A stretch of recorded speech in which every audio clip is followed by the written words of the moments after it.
What's happening, boys? Welcome to this episode of Everything 9000. Today we're going to be talking about the European Super League. Boo. It's been a bit of a hot topic recently. Like, even if you're not a football fan, it's all that's been on the news. Like, Giza, I don't even watch football. Yeah, I only watch football with my boys if they happen to have it on the TV. But, you know, it's all over Twitter. It's all over everywhere. So you guys need to tell me what exactly it is, because I know nothing about it apart from the fact that, like, what... top 6 clubs are making their own league that, like, what? I don't know, explain more. Explain a little more. bit. Okay, so I'll set the base here and then we'll start digging into it a bit. So, the 6 top Premier League clubs and 6 other clubs in Europe have got together. So, the 6 in England being Manchester United, Manchester City, Chelsea, Tottenham, Arsenal, Liverpool. So 6 English clubs and then 6 big European clubs from Madrid, Barcelona, Atletico Madrid, Juventus, AC Milan, Inter Milan. Yeah. Yo, what's wrong with that? That sounds lit. Like, isn't that like just the best of the best all having out with each other? I think it's too early to say this round, but go on, you carry on with the intro, because I'm ready to jump in with this, yeah. But like, I don't want to like. Yeah. So literally, it was last Sunday. There was a football match going on, and literally Sky Sports were releasing breaking news: the European Super League coming out. They literally just announced these clubs have got together. We're making our own league. The league is to rival the current Champions League. So obviously there's a Premier League. You know, all the English teams are playing each other every week. Then you got the Champions League, where supposedly the best in Europe. But can't this coexist with them? Like, what? No. So okay. So here was the thing, right? Yeah. What they were gonna do is, they said that, okay, we'll carry on with the domestic leagues, so you know, the Premier League teams, you know, the 6 teams that I'm mentioned. So they would have carried on, but basically they would have pulled out the Champions League, right? Why? That's the whole thing. So the whole thing with the people setting this up, so like Perez, you know, the Madrid president, and then a few of the other people got together and say, well, look, we're going to go out there, negotiate a better deal with TV, because, you know, all of it comes down to like TV rights and stuff, you know, how much certain people pay you. So what happens is they join this league.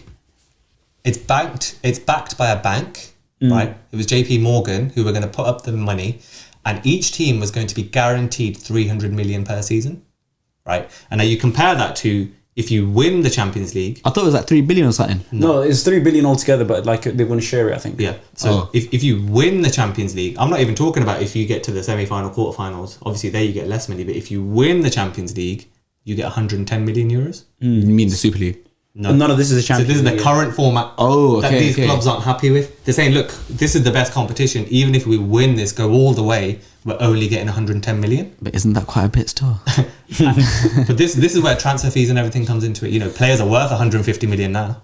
The problem with this thing, well, okay, look, you can't say UEFA and FIFA, they're like, you know, they're probably one of the most corrupt bodies in the, like, not just like football, but probably when you look up sport overall and stuff, right? They are super corrupt. Really? Yeah, they're super corrupt. But the problem is, like, what these guys were suggesting is like, here's the 12 teams, okay, yeah, we're going to make a league of 20 teams, and these 12 teams basically can't be relegated, right?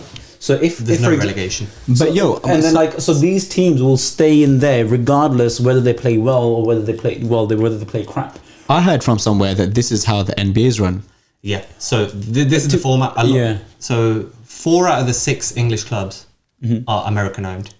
Yeah. You know, whether they know anything about, you know, how English football works or not, they've looked at these franchise systems in America, NBA, NFL, and they want to copy that basically. And they want to say, well, you know what? It looks like a great thing. Put the best of the best together. It's a lot of money, a lot of marketing, a lot of deals there. It's money and it's an idea. But you know what I found interesting was, you know, the whole of the English public.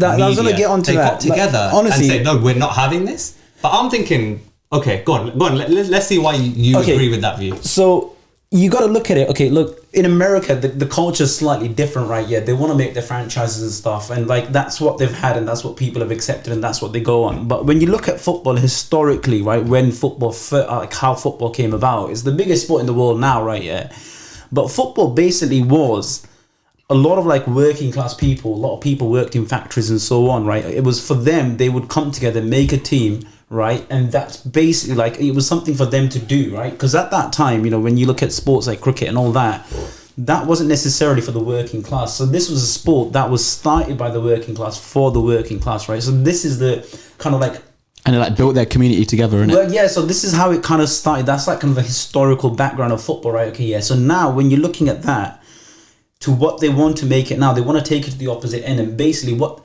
I think the reason the public was pissed off about it was because they're trying to franchise this and basically trying to take what was theirs, started by them. But you've got billionaire owners owning Manchester City. You've got FSG Group owning Liverpool, right? That's you've got hundreds of millions there. What's working class about that? No, I'm not saying that. But what I'm trying to say is that look, what these people are trying to do is they're trying to take something which belongs to the people, right, to the community, and they're trying to say, well, look, you know what, we're going to make this entirely about money. Right now, okay, yeah, you've got competition. The most enjoyable thing about football is the fact that, you know, you've got West Ham right up there, right? You've got other teams like Aston Villa doing well, and you know, Leicester winning the Premier League, for example, right? Okay, yeah.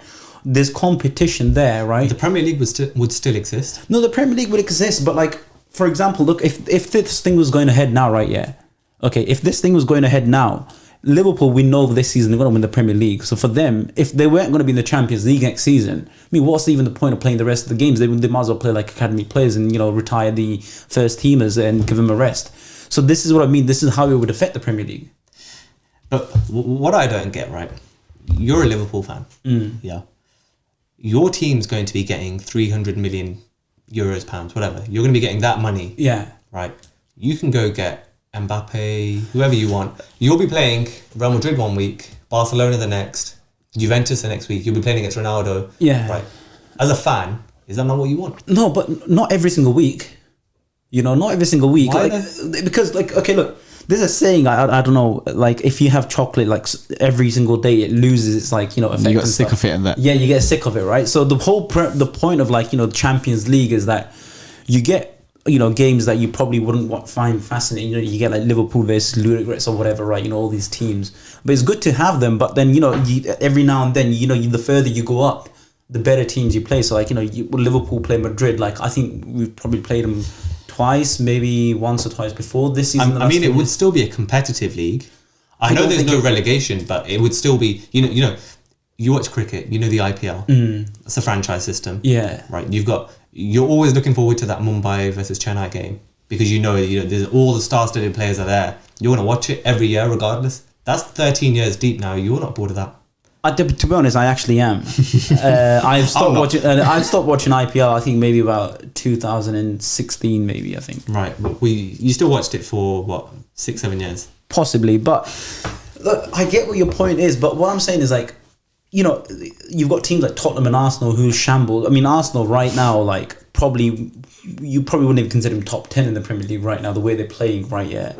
I mean, what gives them the right to be in that league playing the best teams over somebody like West Ham who are doing like, you know, who are going so well right now, or even Leicester? Like Leicester, I would say should be the top 6, not Arsenal, right? You know, I think Arsenal don't deserve that credentials at all.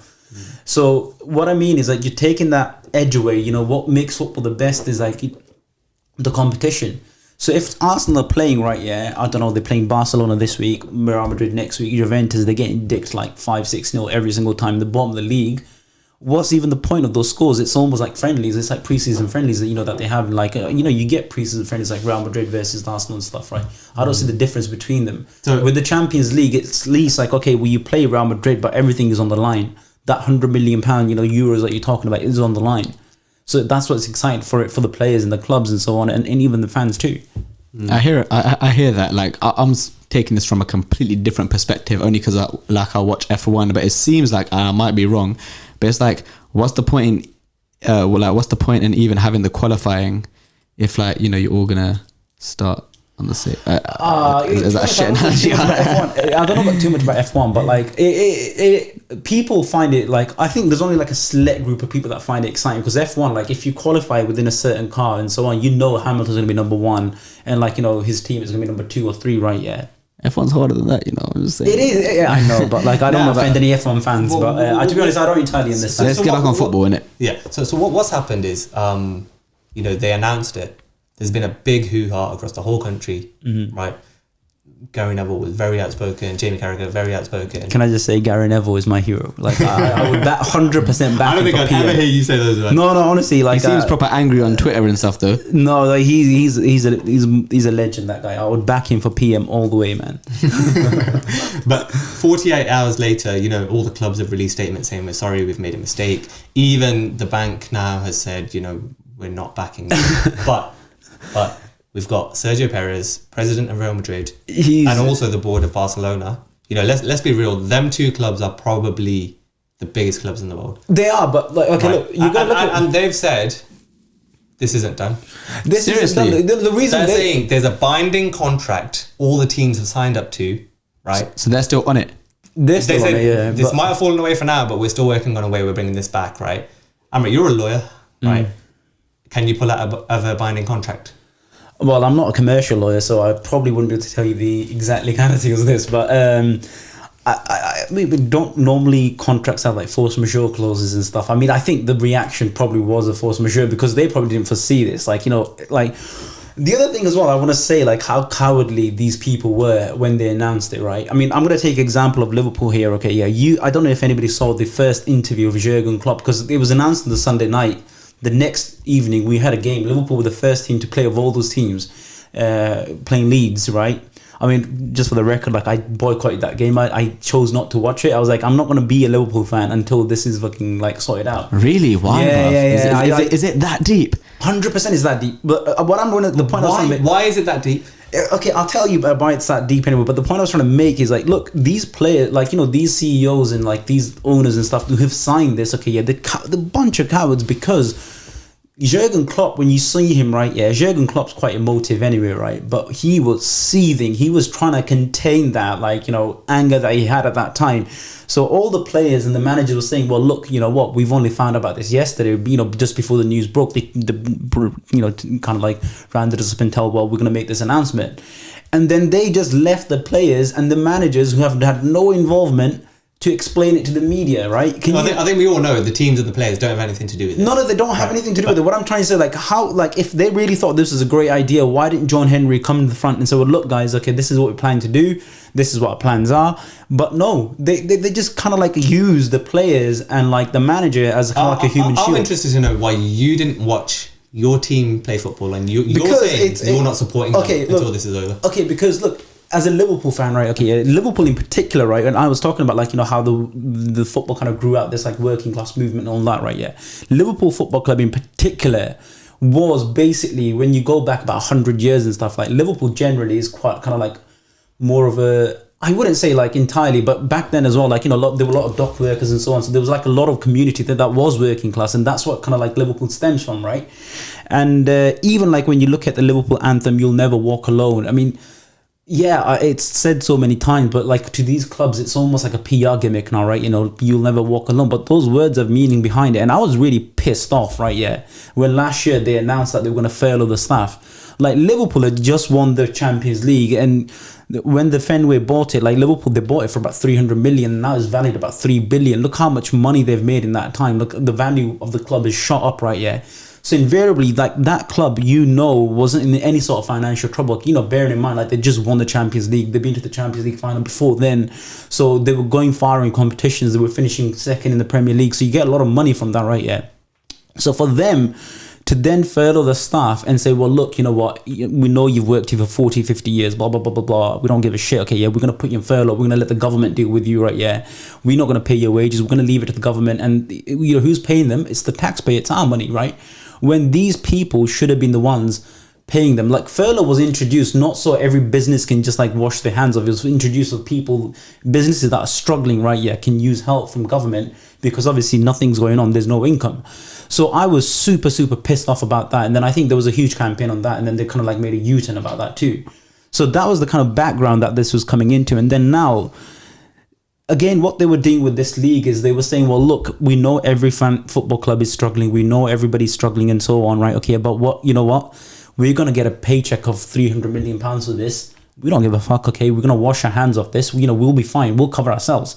So that's what this was. And the big argument, right, has been there's a pyramid system and the money trickles down into, you know, grassroots football, into the lower clubs, right? an argument Sergio Perez made, right, who's for the Super League, obviously, he said, well, the pyramid at the top is struggling, right? No, listen, he said, you know, if we start having this money and we're buying a player from X club for this much money, that club's getting money. No, but okay. The reason the top clubs are struggling is, and I'll get onto that as well, and I think the Super League is not a solution to that. Okay, yeah, obviously top clubs are struggling. Real Madrid have like a debt of like, was it almost $1 billion? I think Barcelona have a debt of like €1 billion as well. Liverpool has a huge debt, I'm sure, as well, and I think Man United generally as well. But this wasn't the solution. What this was the clubs were trying to do here was they were trying to look for a quick paycheck, right? This is what they were trying to look for, a quick payday, basically. They wouldn't get £300 million that would balance the books and so on. Again, you know, all that struggles with COVID, it would have like been but football at that level is football and commercial. It is a business. It is commercial, but you can't just say, well, look, you know what? Yeah, there's 20 teams in this league, but you know what? We'll look after ourselves and so on, and this is our solution. But where does that leave the other teams? You know, where does that leave the Championship? Where does that leave the League One? Where does that leave the football conference? You know, if teams are going to be like, well, you know what? We're all struggling. Yeah, that's fine, but okay, see you later. Bye bye. You know, good luck. So that was the kind of like, you know, the sheer like self-interest, the sheer like selfishness of this act.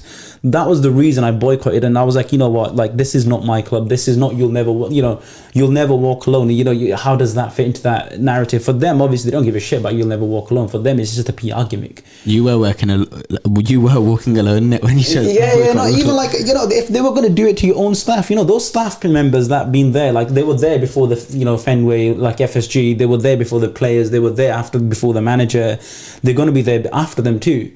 So if you're going to throw them under the bus, you know, in a time of need, like that tells you everything about that person's mentality. Not just mentality, but how they think and stuff. And that, for me, didn't fit the club's narrative that we know it as. Have we got a win? You know, the people across the UK, they're celebrating this as a win. Like, we fought for what we want. But, you know, the end result is UEFA and FIFA, they've still got their way.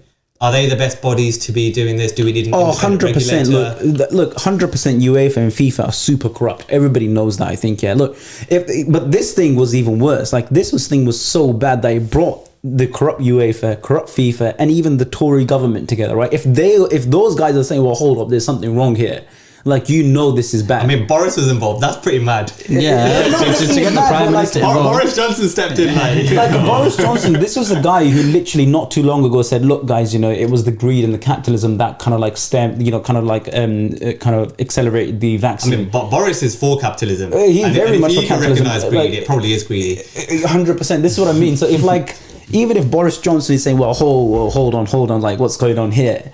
Then you know this is bad, because that guy is, you know, like, imagine this guy's here, right? Yeah, the ESL was there, and this guy's pretty far out from there. You know what I mean? So that was pretty bad. Like 100%, it was a win for football in general, I think. Anyway, because here you had a few clubs thinking, well, they could get away with something, maybe if they can pay themselves and stuff, and people brought them back to ground. Well, you know, no, you can't. Well, one sort of last thing I want to touch on is, you know, you can see UEFA, FIFA, 6-7 other governing bodies come together like this, right? They managed to pretty much, you know, for now, destroy this Super League within 48 hours, right? It's the quickest thing that's ever been done in this country, probably. Right, but is a big issue not racism in football? Oh, it's huge. Especially over the last 6 months, we've seen a lot of players being abused on Twitter. I mean, can the bodies not do something to tackle racism? But then that would reflect. This is what I mean. Like, you know, with FIFA and UEFA being so corrupt, right? Yeah, I mean, they only reacted so badly with this, and this is something Patrick Bamford touched on. It's because there's money involved, bro. Exactly. You know what? There's no money involved with helping racism. That's why. And like, and even helping racism now, like, you see these clubs, you know, taking the knee and stuff. Like, for example, Arsenal, right? I'm thumping Arsenal today, man. Right? Arsenal. Remember when Mesut Ozil a couple of years back spoke out? Was it a couple of years ago? I don't know if it was a couple of years ago, but maybe it's close. He's not played for a couple of years. Well, no, but he spoke out, criticized China for the treatment of the Uyghurs, right, in China, and then all of a sudden, like, Arsenal went into this fucking frenzy mode saying, oh, no, this is not our, you know, we're not politically involved, blah, blah, blah, blah, blah, because, you know, China's a huge market for football. It's a huge market for football, right, yeah. And So they sensed that if they spoke out or if they backed Ozil, that this was going to have complications for them in terms of the contracts, in terms of the sponsors and stuff from China, right? So at that time, they were like, well, you know what? We're a football club. We don't take political stance and so on, so and so. Like, these are views of like Mesut Ozil and his views only.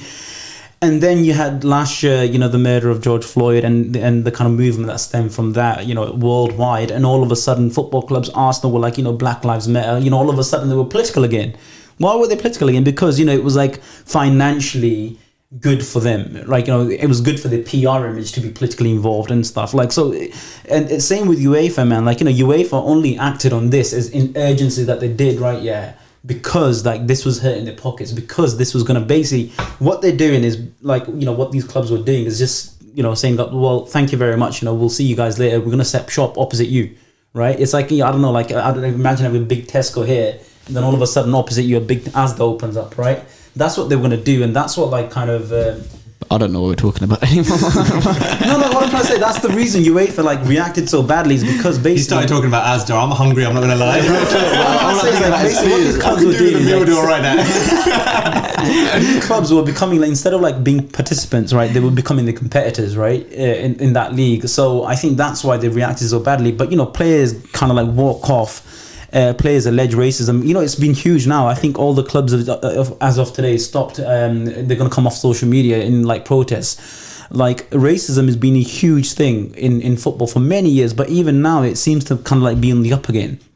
Why is UEFA not being outraged? Why is like, you know, FIFA not being outraged? Why is the Tory government not being outraged? I mean, well, the Tory government, apparently, according to them, it's all fine. You know, there's no racism in the UK.